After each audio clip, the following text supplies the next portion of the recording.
ಗಂ ಗಣಪತಯೇ ನಮಃ. ಶ್ರೀ ಗುರುಭ್ಯೋ ನಮಃ. ಶಂಕರ ಕಥಾಮೃತ. ಆಚಾರ್ಯರ ಜನನ. ಕೇರಳದ ಕಾಲಟಿ ಗ್ರಾಮದಲ್ಲಿ ನಂಬೂದರಿ ಬ್ರಾಹ್ಮಣರ ಹಲವಾರು ಕುಟುಂಬಗಳು ನೆಲೆಸಿದ್ದವು. ಅವುಗಳ ಪೈಕಿ ವಿದ್ಯಾಧಿಪ ಅಂದರೆ ವಿದ್ಯಾಧಿರಾಜರ ಕುಟುಂಬವೂ ಒಂದು. ವಿದ್ಯಾಧಿಪರ ಏಕಮಾತ್ರ ಪುತ್ರನೇ ಶಿವಗುರು. ವಿದ್ಯಾರ್ಜನೆಗಾಗಿ ಶಿವಗುರು ಗುರುಕುಲವನ್ನು ಸೇರಿದ್ದನು. ವೇದಶಾಸ್ತ್ರಗಳಲ್ಲಿ ಅವನ ಅಧ್ಯಯನ ಪೂರ್ಣವಾಗತೊಡಗಿತ್ತು.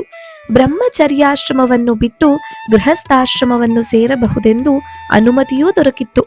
ಆದರೂ ಶಿವಗುರುವಿಗೆ ಗೃಹಸ್ಥನಾಗಲು ಇಷ್ಟವಾಗಲಿಲ್ಲ. ವೈರಾಗ್ಯದ ಕಡೆಗೆ ಅವನ ಮನಸ್ಸು ಓಡುತ್ತಿತ್ತು. ಈ ವಿಚಾರ ಅವರಿವರಿಂದ ವಿದ್ಯಾಧಿಪರಿಗೆ ತಿಳಿಯಿತು. ಕೂಡಲೇ ತಾವೇ ಸ್ವತಃ ಹೋಗಿ ಮಗನನ್ನು ಮನೆಗೆ ಕರೆತಂದರು.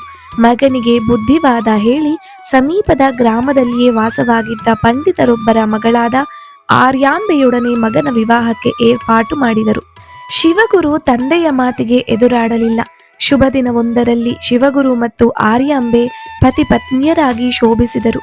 ಶಿವಗುರು ಮತ್ತು ಆರ್ಯಾಂಬೆ ಆದರ್ಶ ದಂಪತಿಗಳಾಗಿ ಬಾಳುವೆ ನಡೆಸುತ್ತಿದ್ದರು. ಮಕ್ಕಳಿಲ್ಲವೆಂಬ ಆ ಒಂದು ಚಿಂತೆ ಹೊರತು ಉಳಿದ ಯಾವುದೇ ರೀತಿಯ ಕೊರಗು ಆ ದಂಪತಿಗಳಿಗಿರಲಿಲ್ಲ. ಆರ್ಯಾಂಬೆ ಬಹುವಾಗಿ ಕೊರಗಿದಳು. ಆದರೆ ಶಿವಗುರು ತನ್ನ ಚಿಂತೆಯನ್ನು ಯಾರೆದುರಿನಲ್ಲಿಯೂ ಪ್ರದರ್ಶಿಸುತ್ತಿರಲಿಲ್ಲ. ಕಾಲಚಕ್ರ ಉರುಳುತ್ತಿದ್ದಂತೆ ವೃದ್ಧಾಪ್ಯವು ಅವರನ್ನು ಸಮೀಪಿಸತೊಡಗಿತ್ತು. ಇದೇ ಕಾಲದಲ್ಲಿ ಕಾಲಟಿಯ ಬಳಿಯಲ್ಲಿದ್ದ ಪರ್ವತದ ಮೇಲೆ ಕೇರಳದ ಅರಸನಾಗಿದ್ದ ರಾಜಶೇಖರ ವರ್ಮನು ಭವ್ಯವಾದ ಒಂದು ದೇವಾಲಯವನ್ನು ಕಟ್ಟಿಸಿದನು. ಅದರಲ್ಲಿ ಚಂದ್ರಮೌಳೀಶ್ವರನ ಪ್ರತಿಷ್ಠಾಪನೆ ಆಯಿತು.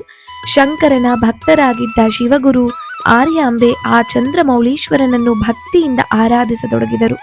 ಪ್ರತಿದಿನವೂ ಕಾಲಟಿಯ ಪೂರ್ಣಾ ನದಿಯಲ್ಲಿ ಮಿಂದು ಶುದ್ಧ ಮನಸ್ಸಿನಿಂದ ಈಶ್ವರನ ಉಪಾಸನೆಯಲ್ಲಿ ತೊಡಗುವುದು ಅವರ ಮುಖ್ಯ ಕೆಲಸವಾಗಿತ್ತು. ಭಕ್ತನ ಕರೆಗೆ ಓಗೊಟ್ಟು ಶಂಕರ ಒಂದು ದಿನ ಶಿವಗುರುವಿನ ಸ್ವಪ್ನದಲ್ಲಿ ಕಾಣಿಸಿಕೊಂಡು ಏನು ವರಬೇಕೆಂದು ಕೇಳಿದಾಗ ಶಿವಗುರು ಕೇಳಿದ ಒಂದೇ ಒಂದು ವರವಿದು: ಕುಲದ ಮರ್ಯಾದೆಯನ್ನು ಕಾಯ್ದು ವಂಶೋದ್ಧಾರನೆನಿಸುವ ಒಬ್ಬ ಮಗ ಬೇಕು. ಒಳ್ಳೆಯ ನಡತೆಯುಳ್ಳ ಹಾಗೂ ಸರ್ವಜ್ಞನೆನಿಸುವ ಮಗನು ಬೇಕೆನ್ನುವುದಾದರೆ ಆ ಮಗನು ದೀರ್ಘಾಯುವಲ್ಲ. ದೀರ್ಘಾಯುವಾದ ಮಗನೇ ಬೇಕೆನ್ನುವಾದರೆ ಆ ಮಗನು ಅವಿವೇಕಿಯೂ ಅಜ್ಞಾನಿಯೂ ಆಗಿರುವನು. ಈ ಇಬ್ಬರಲ್ಲಿ ಯಾರು ಬೇಕು ಎಂದು ಈಶ್ವರನು ಪುನಃ ಕೇಳಿದನು. ಅಲ್ಪಾಯುವಾದರೂ ಸರಿಯೇ, ಜ್ಞಾನಿ ಎನಿಸುವ ಮಗನನ್ನು ಕರುಣಿಸುವುದೇವಾ. ಭೂಮಿಗೆ ಭಾರವೆನಿಸುವ ಮೂರ್ಖ ಮಗನು ಇದ್ದರೂ ಒಂದೇ, ಇಲ್ಲದಿದ್ದರೂ ಒಂದೇ ಎಂದು ಶಿವಗುರು ಕೇಳಿಕೊಂಡನು. ತಥಾಸ್ತು ಎನ್ನುತ್ತಾ ಶಂಭು ಮರೆಯಾದನು. ಕೂಡಲೇ ಶಿವಗುರುವಿಗೆ ಎಚ್ಚರವಾಯಿತು. ಕಣ್ಣು ಬಿಟ್ಟಾಗ ದೂರದಲ್ಲಿ ಹುಂಜಗಳು ಕೂಗುತ್ತಾ ಬೆಳಗಿನ ಜಾವವೆಂಬುದನ್ನು ತಿಳಿಸುತ್ತಿದ್ದವು. ಶುಭ ಸ್ವಪ್ನವನ್ನು ಕಂಡು ಶಿವಗುರು ಪುನಃ ಮಲಗುವುದು ಒಳ್ಳೆಯದಲ್ಲವೆಂದು ಭಾವಿಸಿ ಎದ್ದು ಕುಳಿತು ಪತ್ನಿಯನ್ನು ಎಚ್ಚರಗೊಳಿಸಿ ತಾನು ಕಂಡ ಸ್ವಪ್ನವನ್ನು ಹೇಳಿದನು.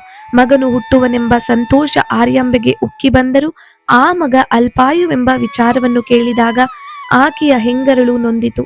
ಆದರೂ ತಾನು ಬಂಜೆ ಎಂಬ ಲೋಕಾಪವಾದದಿಂದ ಹೊರಗಾದೆನೆಂಬ ಸಮಾಧಾನ ಆಕೆಯಲ್ಲಿ ಮೂಡಿತು. ಕೆಲವು ತಿಂಗಳಲ್ಲಿ ಆರ್ಯಾಂಬೆ ಗರ್ಭಿಣಿಯಾಗಿ ಗಂಡು ಮಗುವಿನ ತಾಯಿಯಾದಳು. ಈಶ್ವರಾರಾಧನೆಯ ಫಲವಾಗಿ ಹುಟ್ಟಿದ ಆ ಮಗುವಿಗೆ ತಂದೆ ತಾಯಿಗಳು ಶಂಕರನೆಂದೇ ಹೆಸರಿಟ್ಟರು. ಪುಟ್ಟ ಶಂಕರ ದಿನ ಕಳೆದಂತೆ ಬೆಳೆಯುತ್ತಾ ತಂದೆ ತಾಯಿಗಳ ಕಣ್ಮಣಿಯಾದ.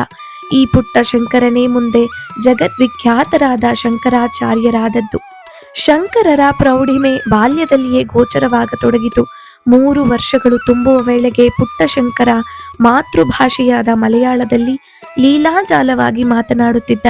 ವಯಸ್ಸಿಗೆ ಮೀರಿದ ಪ್ರೌಢಿಮೆಯು ಮಗನಲ್ಲಿದ್ದುದನ್ನು ಗಮನಿಸಿದ ಶಿವಗುರು ಶೀಘ್ರದಲ್ಲಿಯೇ ಮಗನಿಗೆ ಉಪನಯನ ಮಾಡಿ ಶುಭ ದಿನವೊಂದರಲ್ಲಿ ಸಂಸ್ಕೃತದ ಅಧ್ಯಯನವನ್ನು ಆರಂಭಿಸಬೇಕೆಂದು ಆಲೋಚಿಸಿದರು.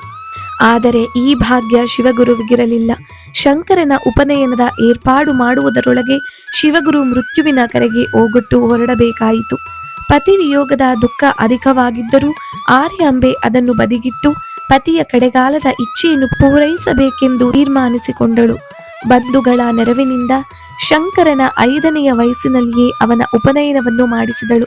ಪುಟ್ಟ ಬ್ರಹ್ಮಚಾರಿಯಾಗಿ ಶೋಭಿಸುತ್ತಿದ್ದ ಶಂಕರ ವೇದಶಾಸ್ತ್ರಗಳ ಅಧ್ಯಯನಕ್ಕಾಗಿ ಗುರುಕುಲದತ್ತ ಹೊರಟು ನಿಂತ.